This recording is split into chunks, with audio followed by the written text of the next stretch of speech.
La théorie des cordes est une approche absolument fascinante qui tente d'unifier l'ensemble des interactions fondamentales que nous connaissons, essentiellement la gravitation et les autres forces fondamentales qui sont plutôt décrites par la physique quantique. Voilà. Donc ça correspond bien ça au désir d'unification des physiciens. Alors au départ de la théorie des cordes, il y a une très jolie idée, qui remonte d'ailleurs assez loin dans le temps, dans les années 1960, c'est l'idée que pour décrire une particule élémentaire, on ne va plus se contenter d'une description où on aurait par exemple une petite bille extrêmement petite, qui serait la particule elle-même, et à la bille on attribuerait des paramètres de masse, de charge électrique, des attributs quantiques comme le spin, ce genre de choses. L'idée, c'est qu'en fait, la particule élémentaire va être représentée par un petit objet théorique qui est un bout d'espace extrêmement court à une dimension. On l'appelle une corde, c'est une corde virtuelle, bien entendu, mais une corde qui vibre.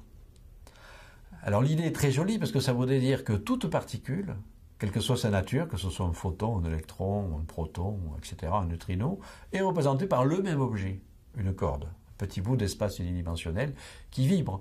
Et c'est la façon dont la corde vibre qui nous fait dire que tantôt, si elle vibre de cette façon, c'est un photon.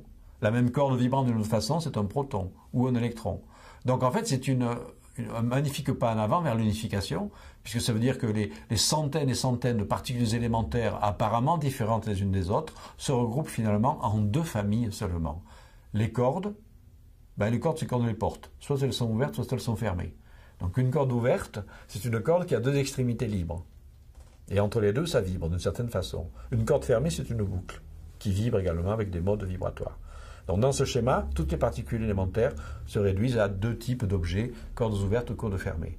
C'est très beau ça, mais il y a un prix à payer qui est assez intéressant. D'ailleurs, c'est un peu gênant pour le physicien, mais très intéressant pour le mathématicien. La matière n'est pas indépendante de l'espace et du temps.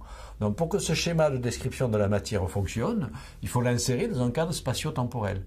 Ça ne marche pas à trois dimensions d'espace. Usuellement, on travaille dans un espace-temps, trois dimensions d'espace, une dimension de temps. Cadre de la relativité générale, par exemple. Les cordes ne fonctionnent pas.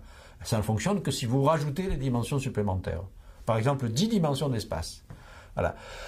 Alors évidemment, ça ouvre des perspectives extraordinaires. Où sont ces dimensions supplémentaires? Est-ce qu'elles existent bel et bien dans l'univers? Est-ce qu'elles sont cachées? Est-ce qu'elles sont petites? Est-ce qu'elles sont grandes? Etc. Voilà. Donc ça, ce sont des recherches en cours chez les physiciens théoriciens. Ce type de recherche ne peut que interpeller l'imagination des artistes. Par exemple, des écrivains. Alors, de fait, c'est vrai que moi-même, j'ai lu ce roman de Somoza, qui s'appelle La théorie des cordes, que j'ai trouvé très intéressant, à la fois sur le plan littéraire, c'est une belle œuvre avec un suspense, etc.